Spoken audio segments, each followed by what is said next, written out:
మహబూబాబాద్ జిల్లా కేంద్రంలోని మెడికల్ కళాశాలలోని 2వ అంతస్తులో ఏర్పాటు చేసిన సీలింగ్ ఎప్పుడు ఊడిపడుతుందో అని విద్యార్థులు ఆందోళన చెందుతున్నారు. గత ప్రభుత్వ హయాంలో మెడికల్ కళాశాల నిర్మాణాన్ని చేపట్టారు. హడావుడిగా నిర్మాణ పనులు చేయడం వల్ల నిర్మాణ పనులలో నాణ్యత లేని కారణంగా సీలింగ్ ఊడిపోతూ ఉండడం వల్ల ఎప్పుడు ఏ ప్రమాదం జరుగుతుందోనని విద్యార్థులు భయాందోళనకు గురవుతున్నారు. ఊడిన సీలింగ్కు పలుమార్లు మరమ్మతులు చేపట్టినా అలాగే ఊడిపోతుండడం వల్ల కళాశాలలోని విద్యార్థులకు సిబ్బందికి తిప్పలు తప్పడం లేదు. ఇప్పటికైనా సీలింగ్ ఊడిపోకుండా శాశ్వత పరిష్కారం చేపట్టాలని జిల్లా కలెక్టర్కు సంబంధిత అధికారులకు విన్నవించినట్లు కళాశాల ప్రిన్సిపల్ వెంకట్ లకావత్ తెలిపారు.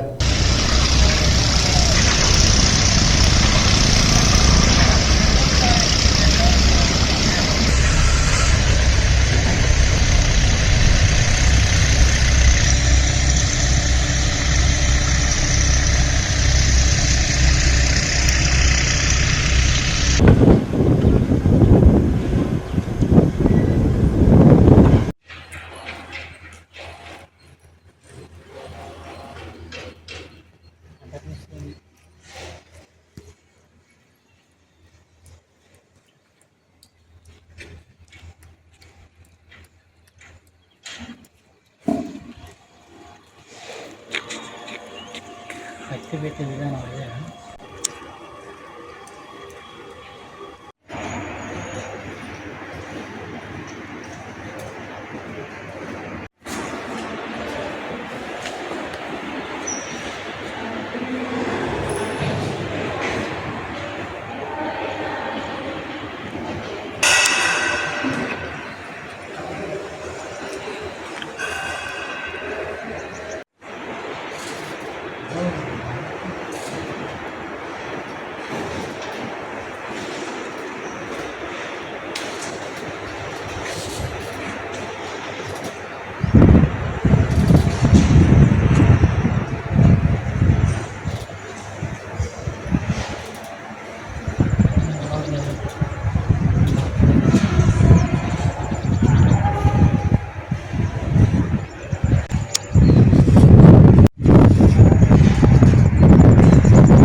నమస్కారం, నా పేరు యు మల్లేష్ అండి. నేను ఇక్కడ మెడికల్ స్టూడెంట్ అండి.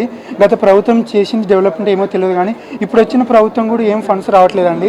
ఈ కాలేజీ మేము నిత్యం అవసరం అటు ఇటు నడుచుకుంటూ వెళ్తున్నామండి. గాలి వానకి ఇది కూలింది. పొరపాటున ఏ విద్యార్థి అయినా అటు వెళ్తేప్పుడు ఇది కూలిందంటే చాలా ప్రమాదం అండి. అటు కన్స్ట్రక్షన్ కూడా ఇటు అయిపోయిందండి. వర్షం వచ్చినప్పుడు నీళ్ళు ఇటు ఆగుతుండే అంటే మేము చాలా ఇబ్బంది పడుతున్నామండి. మాకు ట్రాన్స్పోర్ట్ కూడా క్యాన్సిల్ చేశారండి. అసలు ఫెసిలిటీస్ కూడా మాకు ఏం ప్రొవైడ్ చేయట్లేదండి. దయచేసి గవర్నమెంట్ స్పందించి ఫండ్స్ గవర్నమెంట్ రిలీజ్ చేయాల్సి కోరుకుంటున్నాను. ఈ సీలింగ్ కూడా రీకన్స్ట్రక్ట్ చేయాలని కోరుకుంటున్నాను.